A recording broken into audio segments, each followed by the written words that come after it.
Hello and welcome to the AutoX show. Now we've got a really action-packed show for you today. Everything from Maruti's new small car and Toyota's new hybrid to racing in the dirt on a Harley-Davidson. So don't go anywhere. Let's start with the first new launch of 2019 for Maruti Suzuki, the brand new Wagon R, which is bigger and bolder than ever before.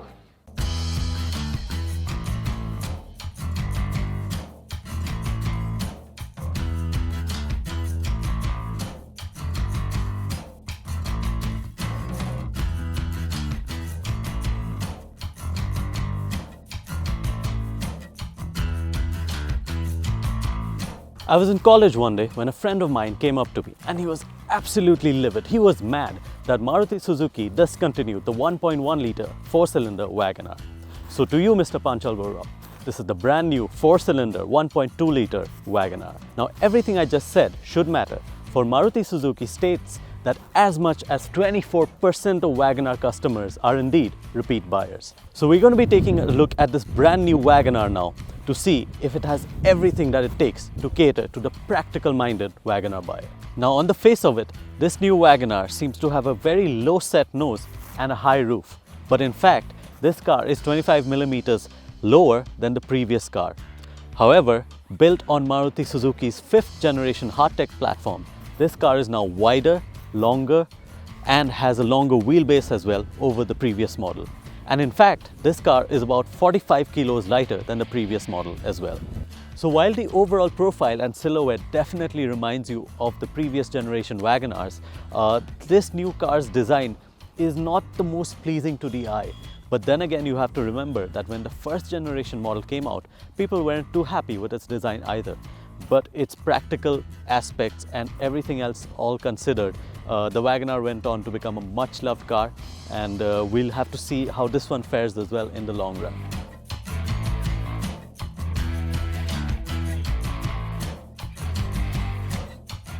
Now when it comes to the interiors of the Wagon R, the plastic quality is actually fairly decent for a car of this segment. And that's a good thing because there's a lot of plastics in these cars. Now Maruti has done a great job of ensuring it doesn't get too boring in here, with a lot of different textures and colors going on everywhere. So in this new model, you get Maruti's new version of the SmartPlay infotainment system. So this new system comes with a lot of accessories to it. There's a music app as well. Maruti has designed it itself. So you can sync that to your infotainment system and you'll have a whole range of options to choose from over there. The system, as earlier, also comes compatible with Android Auto and Apple CarPlay. Now when it comes to the back seat of the Wagon R, there's just so much space here, typical of this car. There's a very large glass house, so it feels very airy in here. So all of that is very good in terms of space and comfort.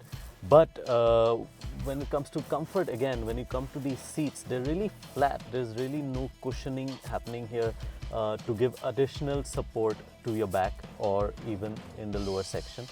So I would have really liked a more comfortable back seat.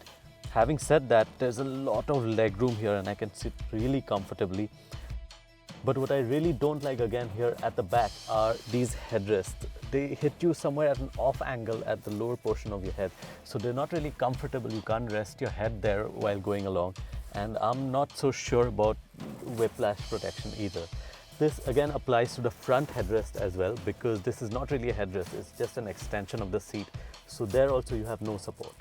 While Maruti Suzuki has reworked the styling of the new Wagon R inside and out, it's only when you start driving that you truly understand the generational leap that this car has taken. So one of the biggest changes to this new Wagon R has to be its new 1.2 litre petrol engine. Now this 4-cylinder 1.2 litre unit is borrowed straight from Maruti's other petrol cars such as the Swift, Desire, Baleno, Ignis, you name it. Now I keep saying that Maruti makes the best petrol engines in the business when it comes to small cars, and this 1.2 unit has surely added a new lease of life to the Wagon R. This unit makes identical power as the Swift's, so it makes 80 bhp and 130 Newton meters of peak torque, and like in the other cars, The engine is mated to a 5-speed manual gearbox. I really like this unit. The clutch is very light and the throws are short. Now the engine itself, once you begin to rev it, it's only past 2000 RPM that power comes in nice and strong. And this engine likes to rev, although I have to say that it sounds quite different in the Wagon R than it does in the Swift. Leaving that aside, since the state of tune is the same, you get a lot of nice power in the meat of the power band in the mid-range, and you can freely rev this engine towards its red line. So I have to say that the incorporation of the 1.2-liter petrol unit in the Wagon R has definitely improved the driving dynamics of this car. There's more performance. This car is now ready and set for highway travels as well. So overall, I think this engine has done a whole lot of good for this car, and it's lended a new dimension to the Wagon R, if I may say that.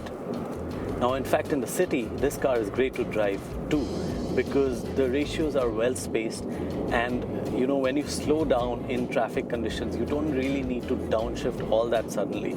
So you can leave the car in the same gear, drop speed, and then just feed in linear throttle inputs, and the car will pick up speed gradually, and it's perfect for your urban driving conditions within traffic and generally in the cities. Now, another big change that defines the new generation Wagon R is the new suspension setup. Maruti has really upped its game when it comes to the suspension setup of its newer cars, especially the ones built on the hardtech platform. So this suspension setup is really supple. It dismisses road undulations so easily and with so much comfort and grace and poise that, you know, it's really not unsettling at all. I have to really give it to Maruti for making such a good setup. It's really perfect for Indian roads. It's not too soft, it's not too wallowy. At the same time, it's very confident over road undulations. So all in all, I have to say that this new generation upgrade has truly taken the Wagon R a couple of steps ahead. It is now a great city car, it's a great highway car, and there's lots of space. The interiors look nice as well now. Of course, like every car, it has a couple of drawbacks. For example, the seats definitely could have been better. But when you factor in all those pros and cons, and when you factor in the price of this car as well, it's a great package, well put together at an affordable price. And I'm sure that, like the previous car, this new Wagon R will do very well for Maruti Suzuki on the sales charts as well.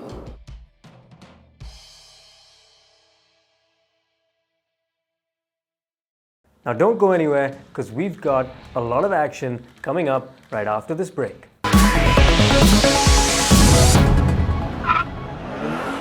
Welcome back to the AutoX show. Now, making a comeback in the Indian market is the Toyota Camry Hybrid. So you can once again revel in the serenity of its back seat and fly the green flag while doing so. Ishan brings us the lowdown.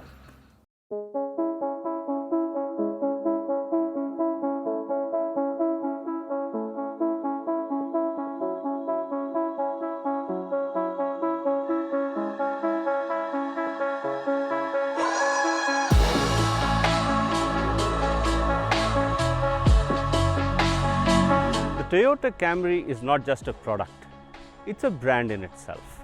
The Camry sells not because it's a Toyota, the Camry sells because it's the Camry. It's a success worldwide, they sell millions of units, and the competitors of Toyota would kill to have a sub-brand like this. It's a product that it sells purely because for what it is. And as this latest generation Camry Hybrid, it's only available in a hybrid form now in India, makes its debut into India, we're driving it today to see what it offers in a segment that's very small, you know. Selling a car for over 40 lakh rupees in India, which is not a fancy luxury German brand, is not easy. But it's got its pluses.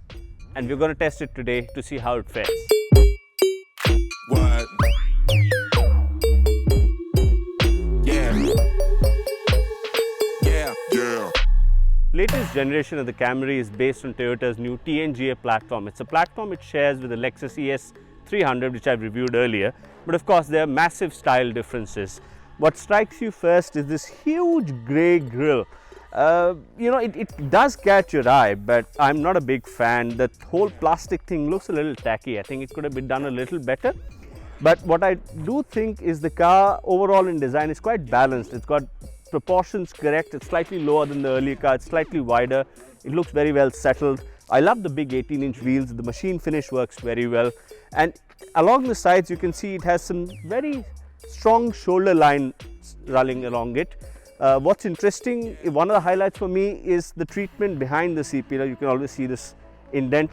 This quarter panel has a really deep indent, which is rare to find because it's mechanically or engineering wise very difficult to produce, but I think Toyota has done a great job. For me, however, the highlight of the design has to be the rear end. It's a very, how should I say it, and I say it as a compliment, very Maserati-esque. Those big tail lights, wrap around tail lights, that chrome, and from the rear it's actually really difficult to say it's a Toyota, and I mean it in the most positive manner. I think that for me is the most attractive part of the car. In the current scenario that we have in India, air pollution is going through the roof. It's a constant problem, especially more so in metropolitan cities. So there was an interesting conversation we had at dinner last night with Toyota India officials and a visiting scientist that they'd called to give us a talk about the benefits of electric cars versus hybrid cars versus internal combustion engines. And you know, the fact is, and the scientist sort of gave us a presentation that emphasizes the fact that it sounds very nice, very techy, very futuristic to talk about getting electric cars and popularizing them in India, but for an electric car to be as practical, to have as much range as a normal internal combustion engine powered car that you buy today, the cost is incredible. You're looking at the same size of the car if everything else remains the same. You're looking at anywhere between 50% to 100% cost increase. So the small hatchback you buy for 4 lakh rupees could easily be 6, 8, 10 lakh rupees. The problem is, all said and done, in India, we're still a poor country. We've developed a lot, we're still developing, but we don't have the kind of pockets, the kind of per capita income that allows us to actually buy proper electric cars. And in that case, hybrids seem to be the best choice, and I kind of agree with this. You see, hybrids offer you the practicality of an internal combustion engine car. You can fill them up like you fill up petrol or diesel. They give you an increased amount of range compared to traditional internal combustion engine car, because the efficiency levels in a strong hybrid like the Toyota Camry Hybrid go up substantially. I mean, I'm driving the Camry. I'm not the most efficient driver in the world. I do have a very heavy right foot, but it's still giving me 15, 16, between 15 and 17 kilometers to a liter. And you have to remember, this is a proper sedan. This is a sedan which in size is as big as the Mercedes E-Class. So that actually tells you how competent hybrids are, that you can use them as you would use an internal combustion engine car. They're incredibly more efficient, which means you use less petrol, which means you pollute less. Also, they're less polluting than a traditional internal combustion engine car. And at the same time, because you're using less fuel, you're importing less fuel. So actually your country's economy benefits. The Camry Hybrid is, I think, with the new, it's based on the new TNGA architecture that it shares with its Lexus ES sibling. It also shares the same 2.5 litre Atkinson cycle engine with a battery below the rear seat and an electric motor. Power output quite decent, 215 odd horsepower, lots of torque, and even though it's powered by an eCVT, I don't like CVTs in general, it's the instant torque that you get from the electric motor that actually really masks the effect in everyday driving. You know, you press the throttle, there's literally no waiting, and you fly because there's so much torque in the engine.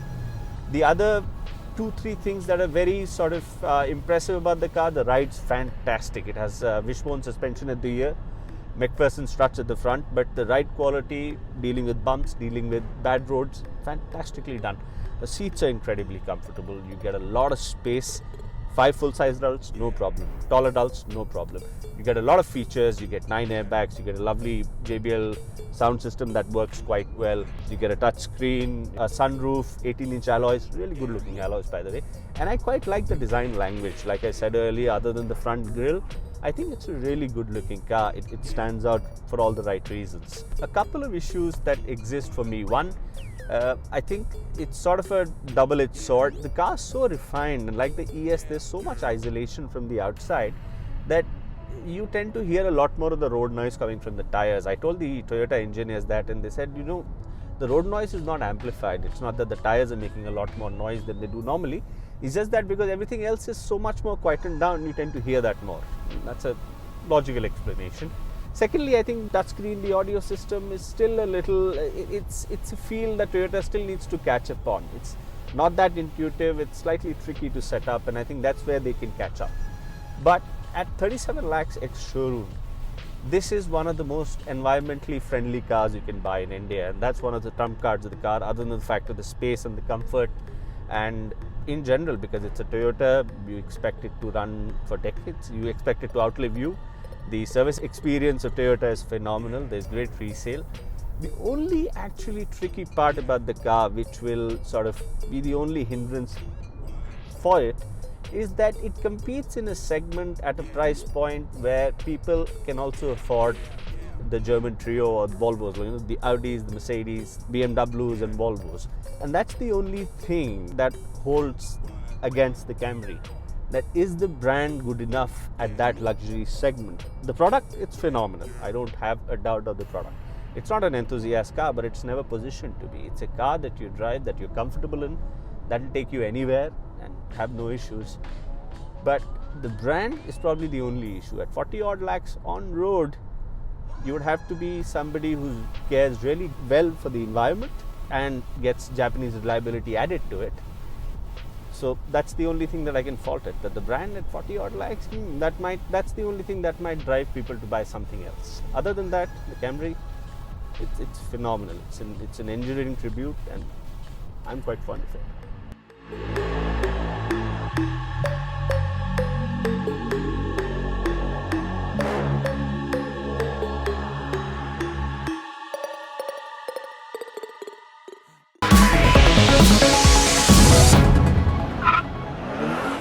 Now typically, you would expect to see a Harley-Davidson cruising on a long stretch of straight tarmac. I bet you've never seen a Harley do this.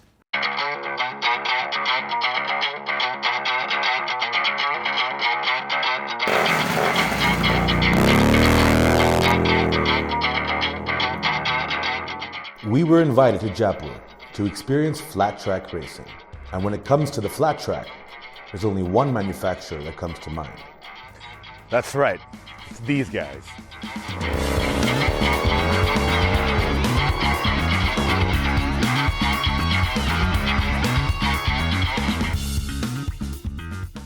So Harley-Davidson has been kind enough to invite us here for the very first flat track experience in India.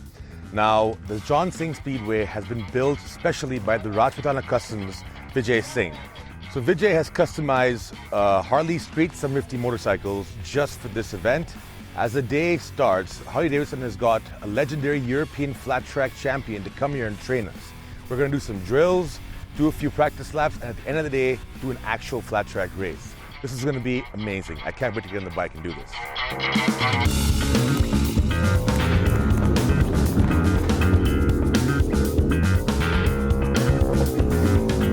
So this is the customized Harley-Davidson Street 750 that the guys at Rajputana Customs have made specifically for this event.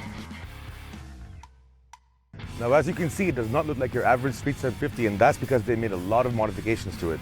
You can tell right off the bat it's got spokes, it's got bigger tires, it's got new exhaust, it's got a lot of things that have been removed from the bike. The fuel tank is also new on this bike. A lot of the bikes have different modifications. There is also no front brake, and that's because you don't use the front brake in flat track racing. So yeah, the whole bike has been modified specifically for the track.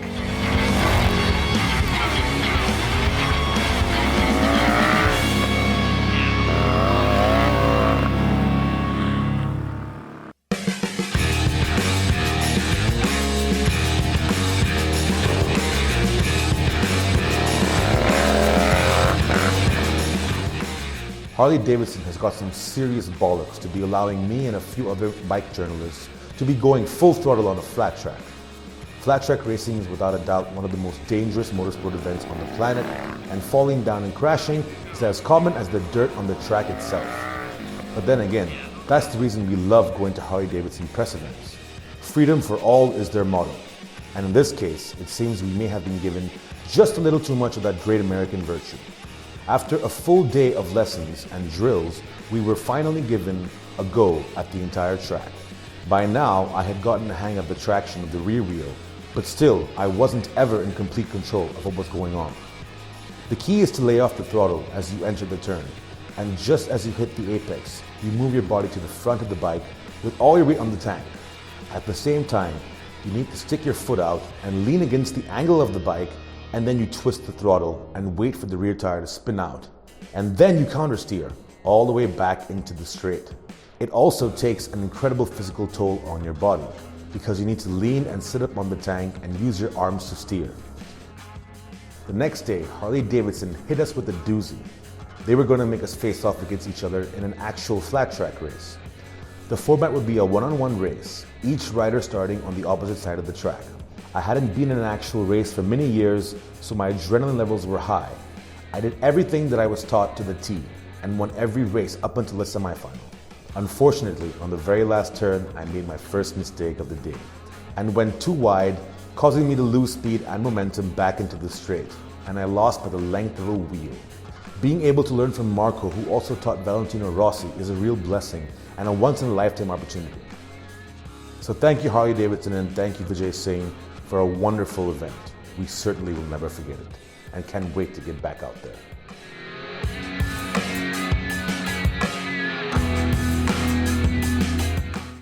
Now here's a machine you're much more used to seeing going off-road, an all-wheel drive Jeep.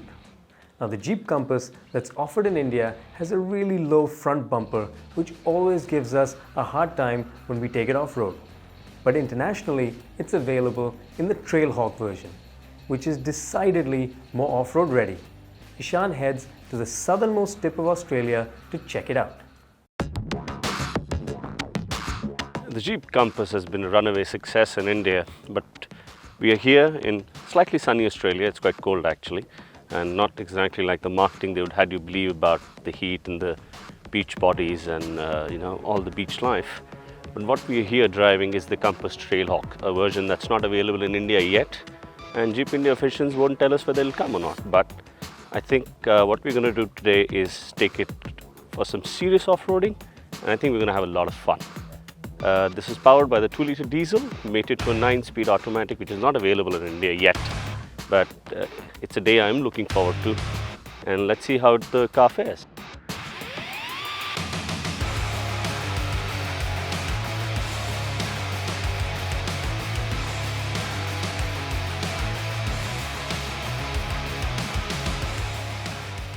What we're doing here in rural Tasmania, right outside Hobart, is driving the Trailhawk, like I said earlier. And it's a slightly difficult trail. It's probably not as difficult as I thought it would be, but what helps here is the 4-wheel drive that is available on the Jeep, on the Compass, along with the 170 horsepower of the 2-litre diesel, and especially the 350 Nm of torque. That really helps. And with these big rocks, it's easy to sort of navigate around them. It's easy to navigate on. I mean, these are no roads; these are non-existent roads. But it shows you that Trailhawk, with its additional capability, offers a lot more. I mean, you can always ask if a regular commuter or a person who sticks to urban driving needs the Trailhawk. Probably not, but if you're somebody who likes going off-road, who likes tackling the rough stuff, who likes sort of the outdoor life, I think the Compass Trailhawk, given its compact size, a pretty decent amount of power, excellent quality, makes a lot of sense.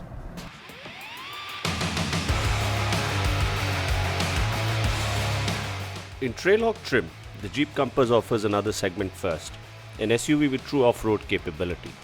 Of course, other than the selectable off-road modes like sand, rock and snow with the Jeep Select Terrain, you also get the ability to manually select the 4-wheel drive mode and lock the transfer case in 4-wheel drive low. However, that does not mean that the on-road driving appeal of the Compass Trailhawk changes in any way. It still remains a capable on-road SUV with excellent ride comfort and handling.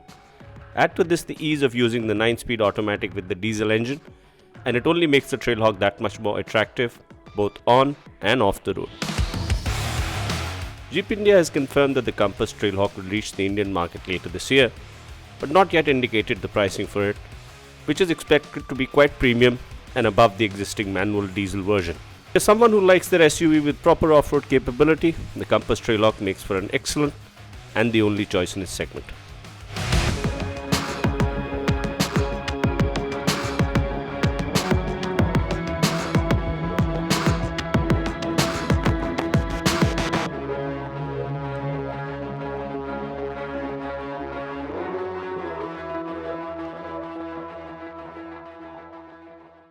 Well, that's all the time we have for you today. Thank you for joining us. Connect with us on social media using the autoX Show hashtag.